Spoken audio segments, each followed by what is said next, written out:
it every day, we be grinding. And if you ask me, we the best, I'ma be like, yo, that's us with the crazy flow. And you gon' hear us on the radio. This is how we do every day, we be grinding. And if you wanna come and test us, I'ma be like, yo, that's us with the crazy flow. And you gon' hear us on the radio when I'm spitting all these rhymes.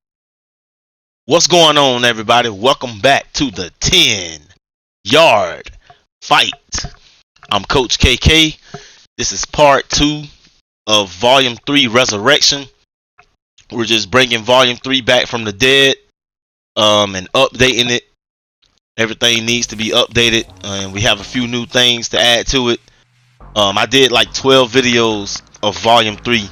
So here we go again. This is updated. This is its own volume because it's more current in Madden 24.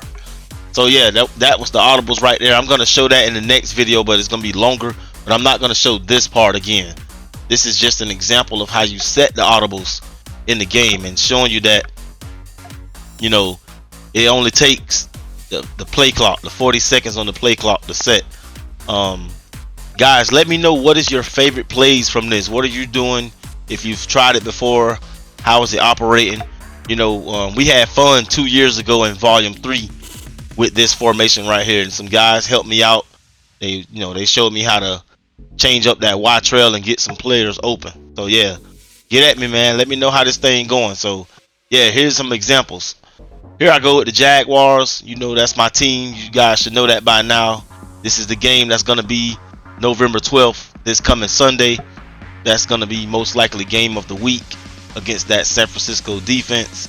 So a game like this should show good examples of how to fight adversity and, you know, fight some competition, because that defense is pretty much one of the top defenses in the game.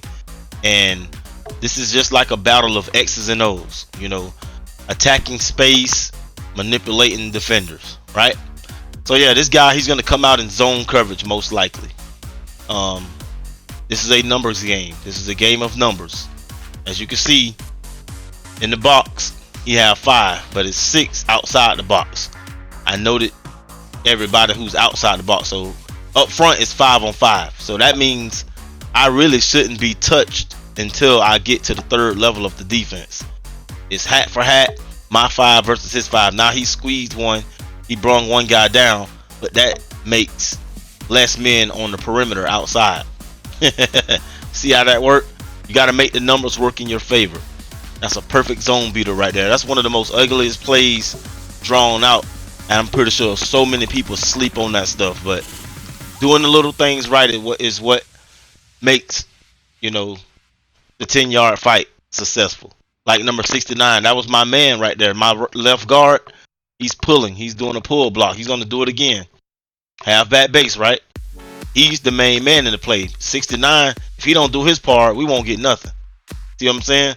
He didn't get in the hole that he should have got into. So, or maybe we ran the wrong way, or maybe it wasn't a time to call that play. So as you can see right here, what we're doing, we're toggling between the gun bunch open, offset, and the regular gun bunch. So when this regular gun bunch is closed, obviously, and we're just playing the field, right? We're playing the field, reading our keys, looking at our mismatches. Oh, he kind of made me stumble then. I was going to go to R1, but I saw the safety back there dropping, and I stumbled right there. So that's going to happen too from time to time. And defenses like San Francisco, you know, they're going to kind of play both keys. You know, it's just not going to be no, if this man do this, you do this. It's going to be, you're going to have to work for this. Like right there. I read the keys properly, but I only got a yard or two. See what I'm saying? So yeah, that's why I like to, I handpick the games I show you guys. You know, I show them games for a reason, and I have a ton of content. Look at this, the middle wide open. He's respecting the 3 receivers out there because we threw a bubble screen out there at him. You go from the 13 to the 5. Today, let's take a look, a close examination of the middle user. I always talk about that. You know, most users play on the middle linebacker. Usually you can tell a skill level between a user if he's on the middle linebacker every down.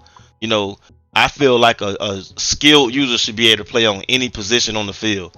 and be anywhere when the time is needed. So there he go, he took a poor angle. So yeah, because one thing that you gotta read pre-snap is where's the user, and he was on the opposite direction of me. You know what I'm saying? He was covering the right side when we were on the left. We was pointing towards the left. See the direction that the zone is going in? Well, that's not a halfback zone. It was like a halfback base. But yeah, when you do halfback zones, I know the play art shows the direction in which you should be going in, but it's still a zone running concept. You can cut back, you can bounce outside, or you can hit that hole. You don't have to hit exactly where it's at. Look at the user right here. His assignment is to attack the A gap or the B gap. Let's see what he does. Okay, he goes backwards. We have disrupted his timing, and we win the battle on that play. So, doing the little things right as usual. Now look at this. He want to throw a layer in there. He want to double mug the A gap. But guess what? That just leave less guys out there in the perimeter. So, this is cat and mouse. That's what we do right here. This is literally a 10-yard fight. And the next play, you can see I only got enough to pick up the first down. That's why we call it a 10-yard fight. We get some this play and some that play, and we just scrape it up and finish it off on third down. You know, we try to make third down manageable. That's one of the rules right here. We go, Y trail, baby. See, we're in a bunch. We're in a real critical, deep passing type of look, right? Like we look like we're ready to go attack the back end of the defense, but nope, we're just doing the simple things. Look at that, 5, 6, 7, 8 yards out, get the first down, boo the chains. My goal right now is I'm 6 for 6. I want to stay, 100% completion, and setting goals for yourself in a drive will help you get down the field as well. As you can see right there, that's spacing switch. That's one of the plays I'm going to take to the grave with me. Spacing switch will always be a part of my arsenal as long as I can make it. Alright? Yeah, because that's a zone and man beater. And it manipulates the user and the defense because it manipulates the user's play calling. It's one of those, like how he dropping way back and I'm doing drive. See how I was doing bunch drive? And we got 16 yards on the play. More than what we expected. See, he's in the hook zones. And what I like about the bunch, look at the pocket presence, look at the footwork. No steps back. We just move sideways, keeping everything in front of us and just manipulating the pocket. All right. What I like about the bunch concepts or the bunch sets is that you have the players all in one little bumble, and you can send players in the same direction, same side of the field, but spaced out different ways. Like spacing switch is not the only spacing concept. Most of the plays you'll see us do right here is pretty much right there in the same vicinity, but the user has a choice to make and he has to pick someone. So while he's focusing on the pass, we're running the ball. You can see I'm 13 attempts, 75 yards, and it's just the second quarter. Look at the middle linebacker once again. It's the user, halfback draw. He's dropping back because he's concerned about the pass. Like, look right here. So 3 guys are pretty much going in the same direction. And another thing what I like about the bunch is they're all together. So you don't have like 1001, 1002 or reading that man, reading this man, then I go to the second read, third read. Everybody is in the same kind of like area, so it's all in your peripheral. So it's pretty much like your zone reading.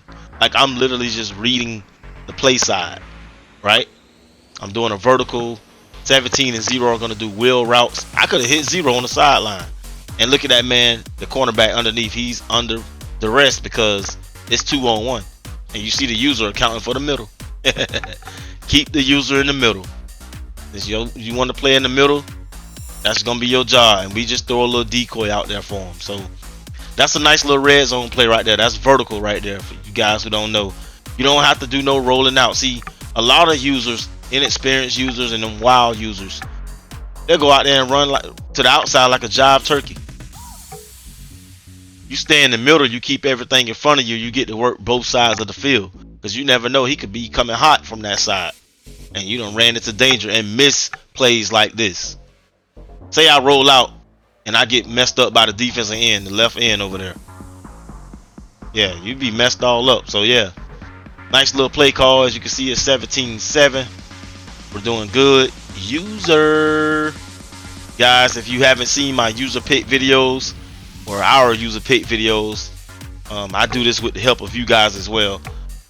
Be sure to go watch the user pick videos. They're from Madden 23, but they are still useful and vital because we deal with X's and O's over here. So yeah, we're winning the mental battle. As you can see, he's predominantly in zone coverage. He's dropping back as soon as we snap the ball.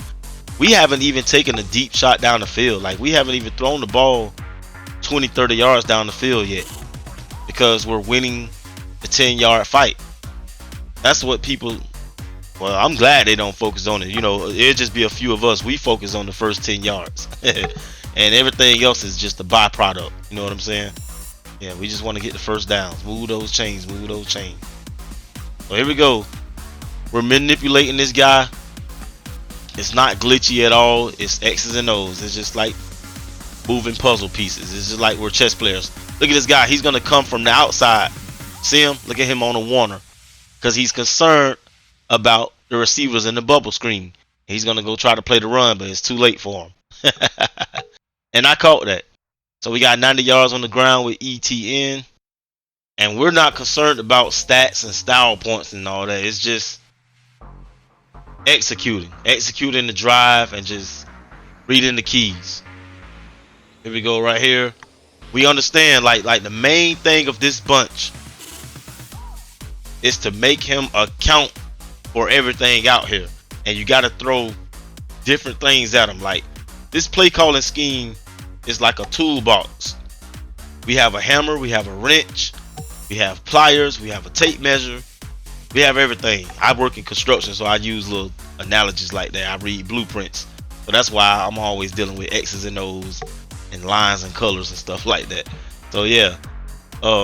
As you can see, look at the user. He's going, this is the bunch drive, and he has a choice to make, and we just go otherwise. So yeah, get in the rhythm of calling plays that you're sending two players in the same area, and that'll put a lot of stress on your opponent or whoever the user is. Now, we quickly identified the user this time, but hey, they won the battle then up front, so we'll give them that. 19 rushes, 86 rushing yards. We have now ran more than we've passed, and it's been shotgun bunch every single down. Make that make sense. Now you can see right here, his cornerbacks are going to bail back once again. Flat route. Nice. It was 2nd and 14. Now it's 3rd and 2. See, we made 3rd down manageable. We didn't roll out. We didn't scramble left, scramble right. We didn't throw the ball 30-40 yards down the field. Just kept it nice and simple. Now, you're not going to be able to do this against every opponent, but sometimes it's nice to study a game that you've played and just watch the stuff that you didn't do. You know, go back and watch the stuff that you didn't see. I only have 138 passing yards. That's called game managing. It's good for me. If I was in a franchise, like if this was a franchise game, I am happy. I am one happy camper right now. I don't care for no 400 yards passing. People want to do that though. You know, people want to come out here and they'll see the bunch scheme and stuff and think that we're gonna go bombs away and air raid this thing out. We're air raiding, all right. Yeah, we're gonna get 20 completions, but only have less than 200 passing yards. But it's okay because we're winning and we're game managing. You know, I don't want to be bad influence on you guys or try to water y'all game down or nothing like that. But yeah, I know it's a lot of guys who want to go bombs away and 5 wide and all that good stuff and be throwing the ball all over the park. Like, we call the concepts to do that, but if the time is right, that's when we're going to take it. But if it's not right, gotta hold off. 17-7. I'm just trying to make sure we keep this guy in a chokehold, you know, and don't give him no room to breathe. There we go. Halfback screen. That can often appear into your audibles because we've done a lot of concepts on attacking his defense. So you can go underneath with screens as well. Here we go. Spacing. Nice. Nice catch. Nice catch, but you gotta fight for another down. And I can truly say that we're under 2 minutes in the fourth quarter and haven't thrown any pass over 20 yards. Just like that. This was all control up front, being smart at the line of scrimmage, and it's just simple reads. Look at this. Simple reads. Threw the ball before his defense made a play. We spaced the user out. We spaced everybody out in the zone coverage. We held people, and we're just doing the little things right. All right, guys, I'm Coach KK. I will see you in part 3. This was a good one.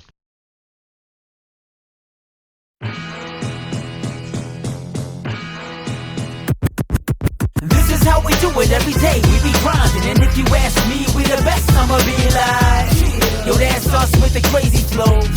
And you gon' hear us on the radio. This is how we do